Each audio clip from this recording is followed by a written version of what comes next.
Le système productif est constitué de 3 étapes. La première étape, c'est le secteur primaire.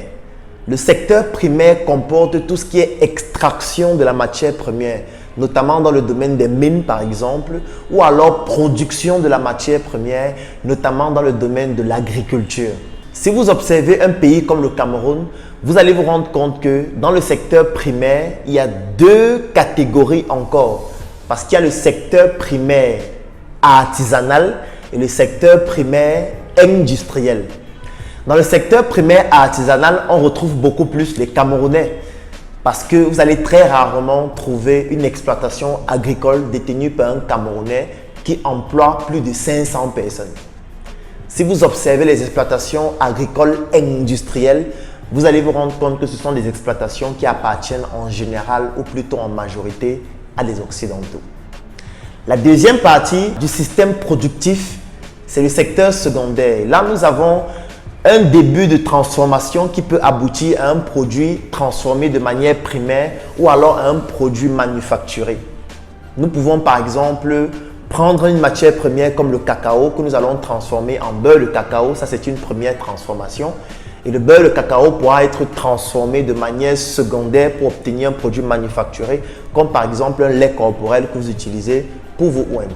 Et là encore, dans le secteur secondaire, nous observons 2 catégories.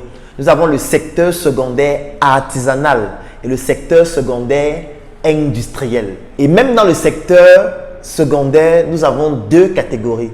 Le secteur secondaire artisanal et le secteur secondaire industriel.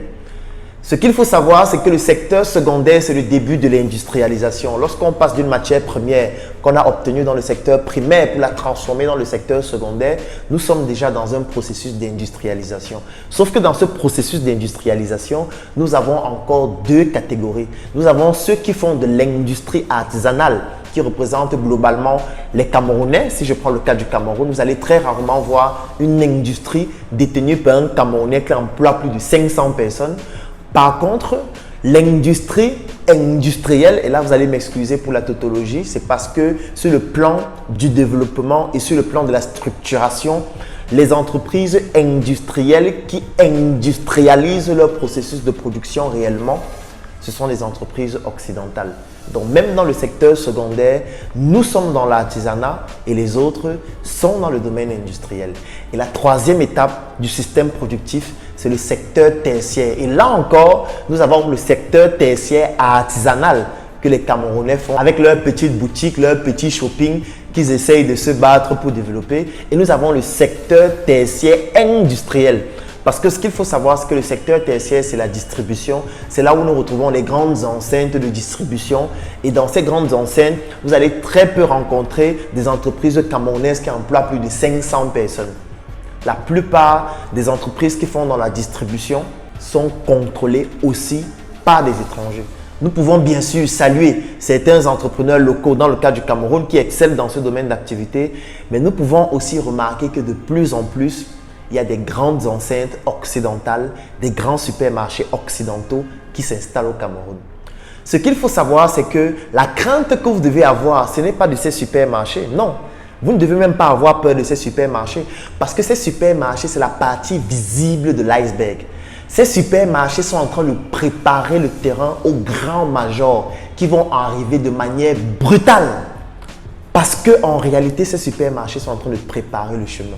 Ces supermarchés sont en train d'analyser le comportement des consommateurs, sont en train d'analyser les chiffres d'affaires des entreprises qui collaborent avec elles et qui sont dans leurs enseignes, sont en train de s'installer dans des endroits stratégiques afin que les majors qui vont venir plus tard dans tous les secteurs d'activité, dans le domaine de la restauration, dans le domaine de l'hôtellerie, dans le domaine de la cuisine, dans le domaine de tout ce que vous pouvez imaginer avec beaucoup plus d'argent, puissent maintenant venir nous ensevelir de manière fatale sur le plan économique.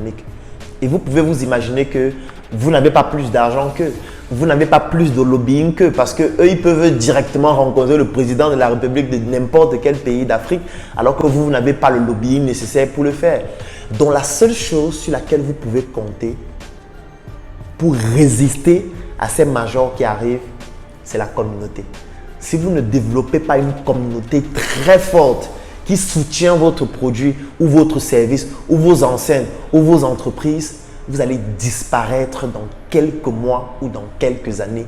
Qu'importe le chiffre d'affaires que vous réalisez par mois. Parce que ce qui est important, ce n'est pas de réaliser 50 millions, 100 millions, 200 millions par mois. Non. Votre business est très fragile s'il n'est pas assis sur une communauté solide. Parce que lorsque les majors arriveront, vous allez disparaître. Arrêtez de faire en sorte que votre business dépende de vous ou de votre famille ou de 2, 3 de vos amis. Bâtissez une communauté forte sur laquelle s'appuient vos business afin que cette communauté permette à votre business de résister à n'importe quelle intempérie sur le plan économique. Si vous souhaitez savoir comment bâtir ce système, si vous souhaitez intégrer un système qui va permettre de solidifier vos investissements, rejoignez la Startup Academy ou contactez-moi pour que nous puissions en discuter lors d'une consultation stratégique. Je suis Claudel Noubissier et je vous donne rendez-vous très bientôt pour une nouvelle chronique entrepreneuriale.